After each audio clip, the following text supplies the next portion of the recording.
वैसे डॉक्टर निवेदिता गांगुली तो नहीं बताएंगे, 5000 साल पहले कृष्णा बता कर गए हैं। मैं प्रयास करूंगी कि उसको एक सिंपल तरह से हमारे जीवन में कैसे हम इमोशन मैनेजमेंट कर सकते हैं, how can we manage our emotion. वो भगवत गीता में हर चीज का, food management, life management, work management, every kind of management is mention in Bhagavad Gita. यहाँ पे एक एक्टिविटी है, वो एक्टिविटी मैं चाहूंगी अनुभव मैम यहाँ पे आ जाइए और 2 पेरेंट्स यहाँ पे आ जाए स्टेज पे। तो इनसे मैं बोलूंगी, सर आप आ जाइए पहले। आप आंखें बंद करेंगे अभी से, और जब तक मैं नहीं बोलूंगी तब तक आप आंखें नहीं खोलेंगे, ठीक है? राइट? और हाथ आगे करेंगे, आपके हाथ में कुछ दिया जाएगा। जब आपको लगेगा कि बस बहुत हो गया, छोड़ देते हैं, तो आप, करंट भी लग सकता है, कुछ भी लग सकता है, तो आप बोल सकते हैं कि बस हो गया, अब मुझे मन नहीं कर रहा है, ठीक है? ओके, तो आंखें बंद। अनुभव ma'am can you come with me? Yes, आंखें बंद करेंगे सर, हाथ सामने।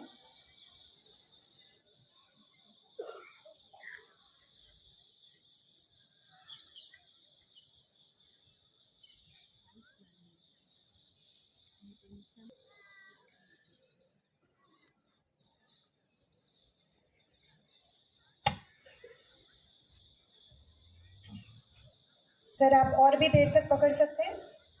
यस, क्या और चल रहा है। मतलब और भी देर तक पकड़े रह सकते हैं? अच्छा, ठीक है, वेरी गुड, वेरी नाइस। आप आंखें खोल सकते हैं। और इधर मैम, आप अपने बॉडी से हीट जनरेट कीजिएगा और पूरे जो हीट है उसको इस बर्फ में डाल दीजिए, अपने बॉडी के हीट को, और महसूस कीजिए कि बर्फ नहीं है, बिल्कुल ठंडा नहीं है, बिकॉज आपका बॉडी का जो हीट है इसको पिघला दे रहा है। It's melting because of your bodies heat. Feel the power of your body's heat. Are you able to feel the power of your body's heat? Yes? Okay. और ये मेल्ट भी हो रहा है आपका, और बहुत जल्दी मेल्ट हो रहा है, आपको महसूस हो रहा है? यस? और छोटा होता जा रहा है ये बर्फ। आपके अंदर जो माइंड का पावर है वो आप महसूस कर पा रहे हैं? Yes, very good. आप ओपन कीजिए अपनी आंखों को, और मैं ये बताऊं आपको, ये दोनों जो है, जब तक ये पूरा बर्फ ना पिघल जाए तब तक ये अपने हाथ में बर्फ रख सकते थे, और इट्स नॉट वेरी इजी, है ना? कभी भी अगर हाथ में बर्फ आ जाता है, कभी भी अगर हाथ में बर्फ आ जाता है, बहुत देर तक रखने के लिए मन लगता है कि चलो जल्दी से छोड़ दो, है ना? तो ये है, ये बर्फ का जो एक्टिविटी है ये शो करता है पावर ऑफ आवर माइंड। इनको मैंने कोई असिस्टेंस नहीं दिया था, कोई माइंड प्रोग्रामिंग नहीं किया था इनको सिर्फ मैंने बोला था कि बर्फ को होल्ड करो, और इनको मैंने क्या बोला, अपने बॉडी से क्या जनरेट करो, हीट जनरेट करो। नाउ यही होता है पावर ऑफ माइंड। मन को ऐसे ही कंट्रोल करना होता है। कैसे?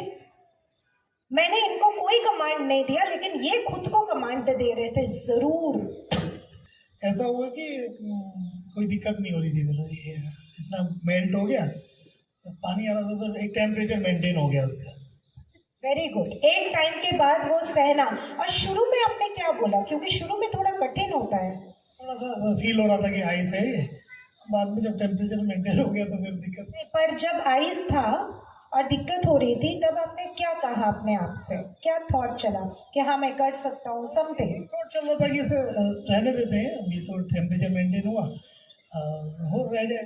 देखो क्या बोला इन्होंने, वेरी गुड। इन्होंने क्या बोला, ये आइस है, आंखें बंद करके पहले तो फील हुआ ये आइस है, इनको मैंने बता दिया था आइस है, राइट? सो व्हाट, उसके बाद इन्होंने क्या हुआ, आइस है, थोड़ी देर में टेम्परेचर मेंटेन हो जाएगा तो ठीक हो जाएगा, शुरू में थोड़ी तकलीफ होगी, ठीक हो जाएगा। करते करते क्या हुआ, माइंड कमांड देता गया और आइस को पकड़ना आसान हो गया। इसी प्रकार से लाइफ में कोई भी डिफिकल्टी हो, हमारे माइंड के कारण उस डिफिकल्टी को हम डिफिकल्ट बनाते हैं या माइंड के कारण उस डिफिकल्टी को, उस चैलेंज को हम आसान बना सकते हैं. Thank you so much both the parents, clap for them. Second slide. अब इसी एक्टिविटी के ऊपर बेस्ड है पूरा ये 7 श्लोकास. 7 श्लोका जो कि बहुत इंपॉर्टेंट है. तो पहला वाला श्लोका, पहला श्लोक कहा क्या बोलता है? कौन बोल रहे हैं? धृतराष्ट्र उवाच धर्मक्षेत्रे कुरुक्षेत्रे समवेतायुयुत्सवः मामका पांडवाश्चैव किम कुर्वत संजय. यानी कि धृतराष्ट्र क्या बोल रहे हैं?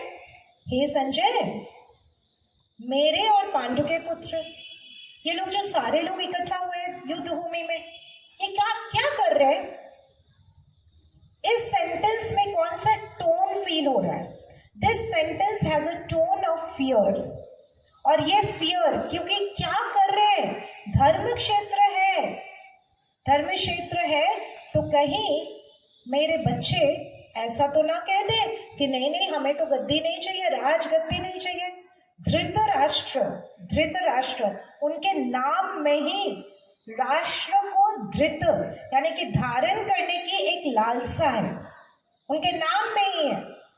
और इसीलिए कहा जाता है माँ बाप को नाम बहुत सोच समझ के रखना चाहिए, क्योंकि जैसा आप नाम रखोगे वैसा ही उसका वाइब्रेशन बनता जाएगा. राइट? तो सबसे पहले तो धृतराष्ट्र का डर, बोला कि बताओ जी संजय, ये जो सारे लोग इकट्ठा हुए हैं अभी यहाँ पे, ये लोग मेरे और पांडु के पुत्र, वो सब क्या कर रहे हैं?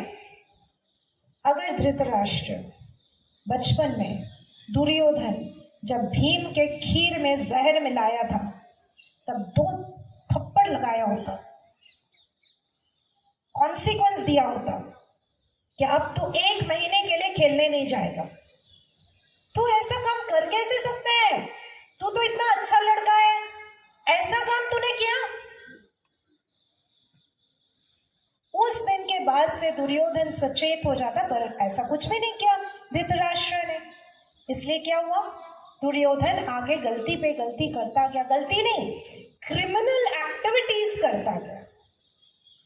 और आज धृतराष्ट्र को लग रहा है कि मेरे बच्चे तो हारने वाले हैं बिकॉज ये धर्म का क्षेत्र है, तो वो पावर कहीं इनके ऊपर हावी ना हो जाए और हम युद्ध से पहले हार ना जाए.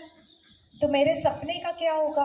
कई बार पेरेंट्स क्या होते हैं कि डॉक्टर या इंजीनियर बनना चाहते हैं, नहीं बन पाए, और वही चाहे डोनेशन देके चाहे किसी भी तरह से हो, वो क्या करते हैं? वो एडमिशन देना चाहते हैं अपने बच्चे का. तो अगर पढ़ाई की शुरुआत, बुनियाद अगर किस चीज़ के ऊपर हो, झूठ के ऊपर बेस्ड हो, तो क्या होने वाला है? भविष्य भी वैसा ही बनेगा, खराब ही बनेगा. तो इसलिए पेरेंट्स को अपने ओवर एक्सपेक्टेशन के ऊपर थोड़ा सा कॉशियस होना चाहिए कि मैं जो अपने बच्चे को बोल रही हूँ या बोल रहा हूँ कंपटीशन में फर्स्ट ही आना है, तो भूल क्यों गया था? यहाँ पे एक बच्चा था जो भूल गया था और अपने उसके साथी को बोला, अरे क्या था? देखा आपने? कितना सिंपल है, कितना सिंपल है कि तुम मुझे हेल्प कर देना, क्या था? अगर वही पेरेंट घर पे जाने के बाद बोले, इतना याद किया था तूने, वहां पे जाके भूल गया, या फिर पेरेंट्स कहे कि तुम भूल गए और तुमने अपने फ्रेंड से मदद मांग ली, बहुत अच्छी बात है, और फिर तुम्हें अपने आप ही याद आ गया, वेरी गुड. तो धृतराष्ट्र माइंडसेट इसमें शो होता है कि धृतराष्ट्र को पहले गद्दी नहीं मिली थी. पांडु के डेथ के बाद जब उनको गद्दी मिली, सबसे पहले धृतराष्ट्र को अंग विकार के कारण उनको राजा नहीं बनाया गया था. बाद में जब बनाया भी गया, उनको गद्दी को संभालने के लिए राजा बनाना पड़ा उनको. राइट? अब इसके लिए उनके अंदर कैसा था? विक्टिम मेंटालिटी, कि मैं तो हमेशा विक्टिम ही हूं. Next slide. Dhritarashtra mindset, victim versus victim. Victim mindset कैसा होता है? मेरे साथ तो हमेशा बुरा ही होता है, मैं जो भी करूं मेरा तो हार निश्चित है, मेरे साथ ये जो सारे लोग बैठे हुए ना, सारे तो मेरे दुश्मन ही हैं, सब लोग मेरे अगेंस्ट कोई प्लॉट बना रहे हैं, मुझे कुछ फंसाने के लिए कोई काम किया जा रहा है. This is what victim mentality. Victor mentality कैसा है? जब भी कोई चैलेंज हो, मेरे पास वो क्षमता है और मैं कर सकता हूँ। एक गाना है, ये मत कहो खुदा से मेरी मुश्किलें बड़ी है, ये मुश्किलों से कह दो मेरा खुदा बड़ा है ना? कितना सुंदर सॉन्ग है। तो क्या बोल रही है? ये मुश्किलों से कह दो मेरा खुदा बड़ा है। सो विक्टर मेंटालिटी में क्या होता है? सबके प्रति एक प्यार होता है। विक्टर मेंटालिटी को प्रैक्टिस करना होता है। हमारे यहाँ पे अभी थोड़ी अरेंजमेंट बाकी थी, कुछ पेरेंट्स वहाँ पे रिसेप्शन पे बैठे हुए थे। कितने लोग बैठे हुए थे रिसेप्शन पे? हाथ उठाएंगे। अब इनको किस लिए बिठाया गया वहाँ पे? कि अरे अभी तो पूरी अरेंजमेंट हुई नहीं है, अभी तो अरेंजमेंट बाकी है, अगर ये पेरेंट्स चले जाएंगे तो क्या सोचेंगे। और मैं जब गई तो मैंने सोचा कि अभी भगवत गीता का श्लोक पढ़ाने वाली हूँ, थोड़ा प्रैक्टिस कर लूँ मैं भी। मैंने बोला ये सब तो अपने ही है, अपने हैं। धृतराष्ट्र ने बोला था माम कहा पांडवाश्चर्य चैव, यानी कि मेरे और पांडु के पुत्र। तो मैं पेरेंट्स और टीचर्स में भेदभाव क्यों करूं? ये तो मेरे हैं, चलो ग्राउंड में चलो, जो मदद करनी है कर दो वहां पे जाके, है ना? So we have to practise this victor mentality every day. Victor mindset का एक एग्जाम्पल ये कौन है? कौन है? रजनीकांत जी। अब रजनीकांत जी कैसे फैमिली से आते हैं? इम्पोवरिश्ड, गरीब फैमिली। वो भी कह सकते थे कि अरे मैं तो फिल्म स्टार बन जाता अगर मेरे माँ बाप थोड़े पैसे वाले होते तो। नहीं कहा उन्होंने। माँ को 5 साल की उम्र में खो दिया। फादर एक पुलिस कांस्टेबल थे, बहुत ही कम उनका इनकम था, 4 बच्चे थे पालने को, और कूली बने, कारपेंटर बने, बस कंडक्टर बने, पर कभी नहीं परिस्थिति का एक्सक्यूज नहीं दिया, है ना? तो situation versus your own ability. आप सिचुएशन को ज्यादा पावरफुल मानते हो या खुद के एबिलिटी को ज्यादा पावरफुल मानते हो? ये आपको या तो कृष्णा बनाएगा या तो धृतराष्ट्र बनाएगा। वेरी इंपॉर्टेंट श्लोक। Come on. कर्मण्येवाधिकारस्ते मा फलेषु कदाचन मा कर्म फल हेतुर्भुर्मा ते संगोस्त्वं कर्मणि। क्या मतलब? एग्जाम्पल दो कोई। माइक के लिए माइक के एक्सपर्ट को बुलाना, ये अनुभव मैम, अनु मैम, टीचर्स का क्या है? कर्म है। बट माइक काम करेगा कि नहीं, वो कृष्णा के हाथ में है ना? Isn't it? तो अगर कृष्णा बोले कि नहीं जी नहीं काम कराना, ये तो सेशन होने ही नहीं देंगे भाई, तो कृष्णा क्या करेंगे? एक छोटा सा वायर काट देंगे। ऐसा नहीं करेंगे। कृष्णा के पास तो बहुत सारे वायर्स है, वो कोई भी एक वायर काट दे बस गया। इनके पास तो 4-5 वायर होंगे, सेट भी हो जाएगा, है ना? तो कर्म के ऊपर अधिकार है पर फल के ऊपर नहीं है। बच्चों को आपने पढ़ाया, अच्छे से पढ़ाया, राइट? पर बच्चा जो है वो फेल कर गया एग्जाम में। बच्चा पढ़ा भी बहुत अच्छे से, लेकिन एग्जाम के दिन जब वो एग्जाम हॉल में गया, पता नहीं उसको पैनिक अटैक हो गया और वो फेल कर गया। तो क्या कहना है? सो यहाँ पे कृष्णा क्या बोल रहे हैं? कृष्णा बोल रहे हैं be effort focused not result focused. Be effort focused not result focus. इसका एक एग्जाम्पल है, अगला श्लोक, अगला स्लाइड। हाँ, थॉमस अल्वा एडिसन। कहीं पे तो लिखा जाता है कि 9,999 टाइम्स, कहीं पे लिखा गया 2,774 टाइम्स। एक बार फेल कर जाए आपका बच्चा, बोलोगे बेटा कोई बात नहीं। दूसरी बार फेल कर जाए बच्चा, क्या बोलोगे? बेटा कोई बात नहीं, क्योंकि निवेदिता मैम ने बोला है कोई बात नहीं बोलने के लिए। तीसरी बार फेल कर जाए तो हाँ हो गया महाभारत घर पे, isn't it? तो सोचो कितनी बार फेल किया, 2 या फिर 10,000, जितना भी हो, 100 बार भी 10 बार भी फेल करना बहुत मुश्किल होता है।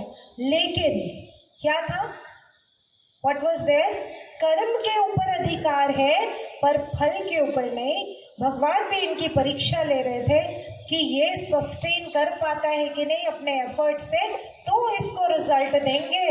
तो कई बार ऐसे लोग भी होते हैं जो कि एफर्ट करते हैं, 1 बार 2 बार 3 बार, नहीं हो पाए छोड़ देते हैं, पर उस समय कुछ परीक्षा चल रही होती है कि अलग एग्जामिनेशन हॉल चल रहा होता है, तो वहां अगर हम ना छोड़े तो हम देखेंगे कि हम में से भी कई लोग एडिसन या कोई भी बन सकते हैं, जो भी आपका नाम है वो बन सकते हैं।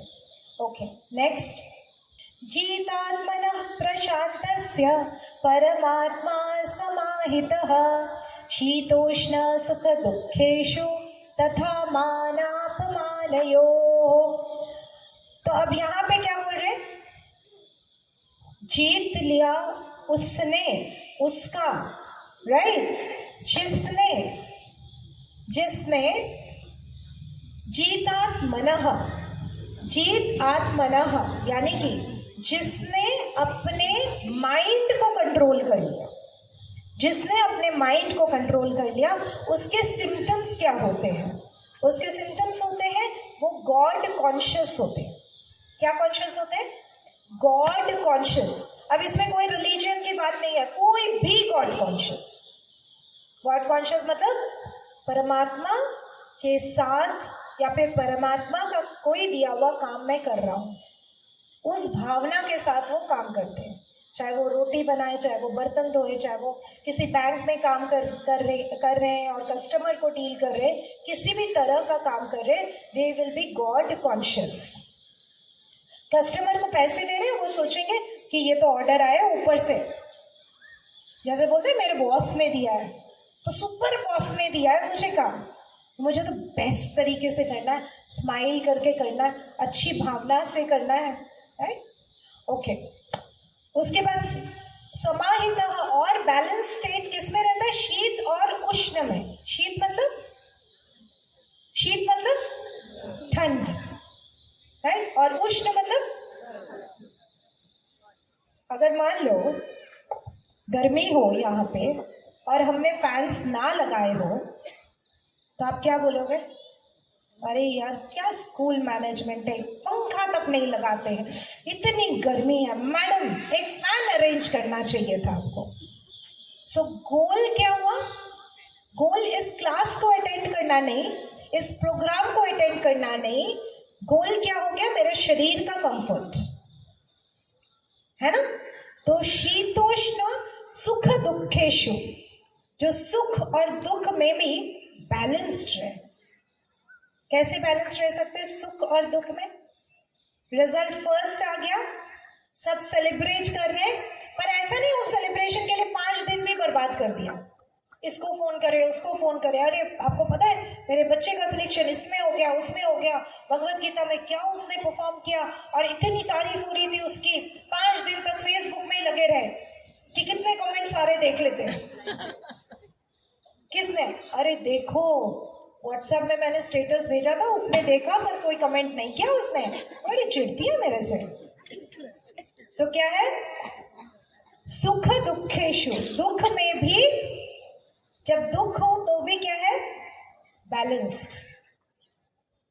अगर हम सोचें कि सुख में भी मुझे बैलेंस रहना है, दुख में भी मुझे बैलेंस रहना है, तो ही हम क्या होंगे, हम अपने आप को जीत पाएंगे, अपने मन को कंट्रोल कर पाएंगे। और एक चीज क्या है, मान और अपमान में, अब यहाँ पे कोई मुझे गाली दे दे, बड़ा मुश्किल होता है इसको प्रैक्टिस करना, है ना। मैम क्या बेकार है ये प्रोग्राम, तो करना ही नहीं चाहिए था, और सबके सामने बोल दिया, सबके सामने, तो क्या हो जाएगा मेरा, पूरी रात की नींद खराब हो जाएगी। बाकी 100 लोग 1000 लोग तारीफ करेंगे, उसको ना सोचते हुए वो एक को सोचेंगे। तो बोल रहे मान में और अपमान में भी बैलेंस रहो, मान में भी स्माइल करते रहो, ठीक है धन्यवाद, अपमान में भी ठीक है ध्यान रखूंगी आगे से। बड़ा मुश्किल है ना, कि दोनों में, बट इसमें ये नहीं कह रहे कि आप लड़ो मत। अगर गलत कोई आपको अपमानित कर रहा है या किसी को कुछ कह रहा है, आप उसमें बोलो, लेकिन आपका मन कैसा होना चाहिए, बैलेंस्ड होना चाहिए, गुस्सा नहीं आना चाहिए मन में। ये प्रैक्टिस करना, मैं लड़ रही हूं पर गुस्से में नहीं हूं। कितना भयंकर सीख है ये, सोचो लाइफ के लिए कितनी बड़ी बात है। इन्होंने कही कि जीतो तो भी बैलेंस रहो, हारो तो भी बैलेंस रहो, कोई रिस्पेक्ट करे तो भी बैलेंस रहो, कोई इंसल्ट करे तो भी बैलेंस रहो, लड़ाई करो तो भी बैलेंस रहो। So this is what this श्लोक मीन्स। नेक्स्ट, एक बैलेंस का एग्जाम्पल कौन है, महेंद्र सिंह धोनी। इसीलिए क्या बोलते हैं, अनहोनी को धोनी कर दे। क्या है वो वाला गाना, क्या है, अनहोनी को होनी कर दे, होनी को अनहोनी, होनी को अनहोनी कर दे, होनी अनहोनी को होनी कर दे, होनी को अनहोनी। एक जगह जब जमा होती तीनों, Amar, Akbar, Anthony, students, teachers and parents, है ना। तो क्या है, होने को अनहोनी कर दे, अनहोनी को अनहोनी। और यही चीज है जो हम डीएवी में करने वाले हैं। हर वक्त ऐसा काम करेंगे जो कि पूरी दुनिया में कोई सोच नहीं सकता ऐसा काम करने का। कोई सोच सकता है ये प्रोग्राम करने का, कोई नहीं सोच सकता है कि इस लेवल में बच्चों को तैयार किया जा रहा है।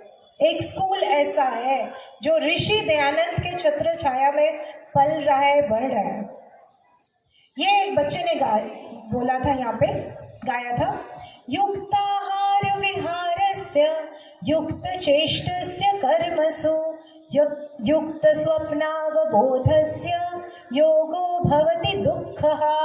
तो बोले दुख कैसे खत्म होगा, देखो सैडनेस मैनेजमेंट के बारे में बता रहे हैं, how to manage your depression. Depression आज के समय की सबसे बड़ी मानसिक बीमारी है। हाउ टू मैनेज डिप्रेशन, ये श्लोक बता रहे हैं। क्या बोल रहे हैं, युक्त आहार। कितने लोग रात को खाना खाते हैं, जबरदस्त, रोटी चावल दाल सब्जी। वो बच्चे हाथ उठा रहे, पेरेंट्स को डर लग रहा है क्या। खाना खाते हो रात को या नहीं, हाथ उठाओ। ओके, तो सोचो युक्त आहार में रात को सिर्फ सूप पीना है, और अगर चाहो तो थोड़ा सॉटे वेजिटेबल खा सकते हो, इसके अलावा कुछ नहीं खाना है। युक्त आहार अगर चाहिए, डिप्रेशन मैनेजमेंट, ठीक है, तो रात को सबसे कम खाना है, राइट। और बैलेंस्ड फूड खाना है, जिसमें आगे भगवान ये भी बताते हैं कि सात्विक भोजन क्या होता है।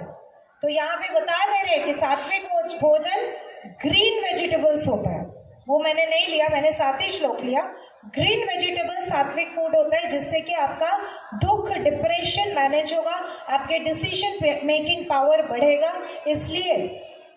इसलिए जो सड़ा गला खाना है या फिर किसी जीव को मार के खाना है, जिसका कॉन्शियसनेस है, जिसको पेन की शक्ति है, वैसी चीजों को हम ना खाएं, तो ग्रीन्स को खाएं, है ना।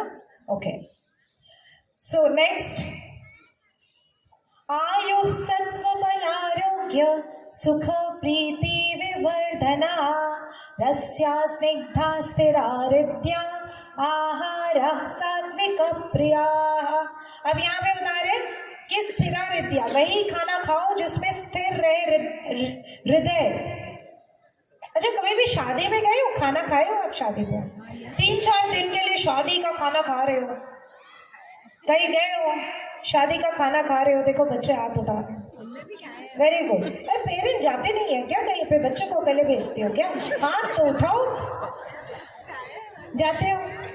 अच्छा, तो बताओ कोई मुझे कि जब आप जाते हो 3-4 दिन के बाद बाहर शादी का खाना खाया, तो 4th डे 5th डे जब भी आप वापस आते हो 1 घंटे खाना, 1 3-4 दिन 5 दिन खाना खाने के बाद फिर घर पे आके क्या करते हो, क्या बोलते हो? खाना कौन सा बनाने के लिए बोलते हो? घर के खाने में कौन सा प्रेफर करते हो? सॉरी, यस, यहाँ पे खिचड़ी। How many of you will say that खिचड़ी अच्छा लगता है उस समय? क्यों? ऐसा क्यों? बताओ मैं ऐसा क्यों?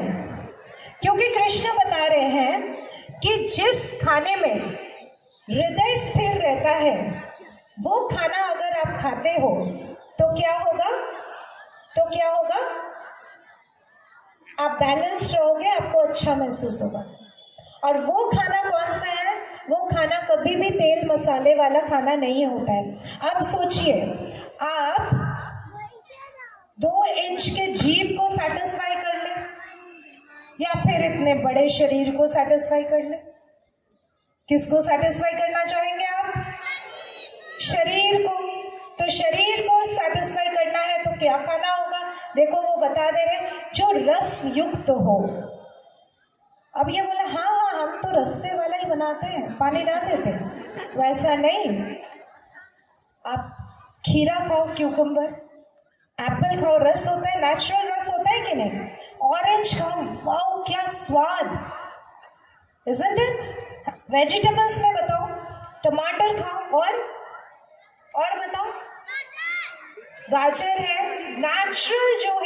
नेचुरल जो चीजें रस युक्त होता है उसको अगर खाते हो तो क्या होगा? आपका अपने आप डिप्रेशन दूर हो जाएगा। देखो फूड मैनेजमेंट बता दिया भगवान ने। नेक्स्ट, नात्मानम् अवसादयेत् आत्मैव ह्यात्मनो बन्धुर् आत्मैव रिपुरात्मनः। अब ये बता रहे कोई आपके दुश्मन नहीं है। दुश्मन कौन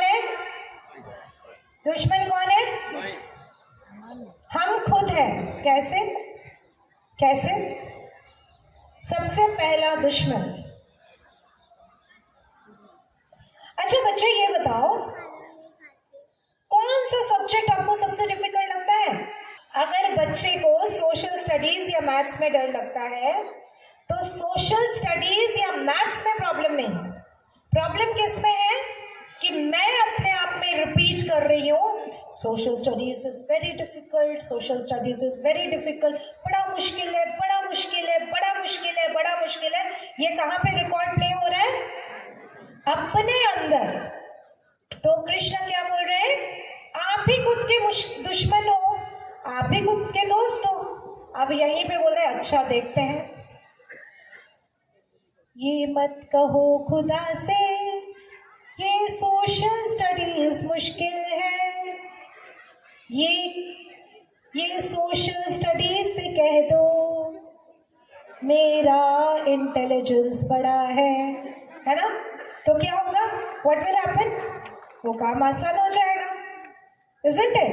तो हम क्या रिपीट करते हैं अपने अंदर, उससे हम उस चीज को कठिन बनाते हैं या आसान बनाते हैं। Right? We can use it anywhere in our life. Next, अब कई बार हम लोग ये शब्द अरे यार, उसके बाद oh god, oh no, it's horrible, उफ, it's too much, why only me, I am so tired of this. पूरे दिन हम कौन से लैंग्वेज यूज करते हैं अपने साथ, उससे हम खुद के दुश्मन बनते हैं या खुद के दोस्त बनते हैं। आज से शुरू कर दीजिए नेक्स्ट स्लाइड के वर्ड्स, वो है ग्रेट। ये क्वेश्चन नहीं आ रहा है, ये काम मुश्किल लग रहा है, ग्रेट, मुझे कुछ नया मिल रहा है सीखने को। Next, amazing, wow, I can learn, beautiful, yes, I can do it, I'm fresh, I am possible। ये सारे वर्ड्स अगर हम रिपीट करेंगे तो क्या होगा? धीरे धीरे हमारे मन में शक्ति आएगी और वो काम भी आसान हो जाए। क्रोधात् भवति सम्मोहः, सम्मोहात् स्मृतिविभ्रमः, स्मृतिभ्रंशात् बुद्धिनाशो, बुद्धिनाशात् प्रणश्यति नश्यति, बोल रहे हैं अगर किसी का पतन होता है ना, कोई गिरता है ना, वो किसके कारण गिर रहा है? किसके कारण गिर रहा है? क्योंकि वो डिसीजन नहीं ले पा रहा है। डिसीजन क्यों नहीं ले पा रहा है? कहीं ना कहीं उसके अंदर क्रोध का बीज है। एंगर मैनेजमेंट इसमें बता रहे हैं कि क्रोध के बीज जब शुरू ही हो, let me be aware that अभी क्रोध, एंगर मेरे अंदर बढ़ रहा है। I will not take any decision at this moment. मैं 20 मिनट का मेडिटेशन करूंगी क्योंकि मुझे एंगर को मैनेज करना है इस वक्त, right? Not to take any decision. Even मुंह से कुछ मुंह खोलना ही नहीं है, क्योंकि मुंह खोलेंगे तो कचरा निकलेगा क्रोध में। So be aware of your anger. Next, okay, can you locate the hidden tiger over here? Where is the hidden tiger? Hidden, एक टाइगर तो हमें दिख रहा है, एक हिडन टाइगर है यहाँ पे। किसी को दिख रहा है क्या? कोई बोल सकता है यहाँ पे? पेरेंट्स, बच्चे ने, टीचर, पेरेंट्स, किसी को दिखाई दे रहा है हिडन टाइगर? यस सर, आपको दिखाई दे रहा है? बोलिए बोलिए बोलिए, जल्दी बोलिए, बोलिए। ओके, किसी को दिखाई नहीं दे रहा? अभी दिखाई देगा, रुको। हाँ बोलिए, कहाँ पे दिखाई दे रहा है? मैम देखो क्या बोल रहे हैं। हाँ, ओके, वेरी गुड, यस, आपको दिखाई दे रहा है। नेक्स्ट, नेक्स्ट, यस, देखो, नहीं नहीं, पीछे वाला, हाँ देखो, उस टाइगर के ऊपर हिडन टाइगर लिखा हुआ था। अब पीछे और जाओ, पीछे जाओ। अब दिख रहा है आपको हिडन टाइगर? सबको इस टाइगर के ऊपर हिडन टाइगर लिखा हुआ है। क्या मतलब है इसका? ये जो धारियां होती है ना टाइगर की, उसके अंदर ये शब्द छुप गया। इसी तरह से जो हमारी नेगेटिव भावनाएं होती है ना, गुस्सा, फ्रस्ट्रेशन और जेलसी, डर, सैडनेस, इसके अंदर हमारा जो पोटेंशियल है, हमारी जो काबिलियत है ना, वो छुप जाती है। इसलिए जहां हम इन नेगेटिव इमोशंस को हटाएंगे ना, तो हमारी काबिलियत ऊपर आ जाएगी। कर सकते हैं हम? कर सकते हैं पेरेंट्स? यस। तो आज से अपने नेगेटिव इमोशन से अवेयर हो जाइए और उसको हटाइए, ताकि हमारी काबिलियत अपने आप ऊपर उठ जाए।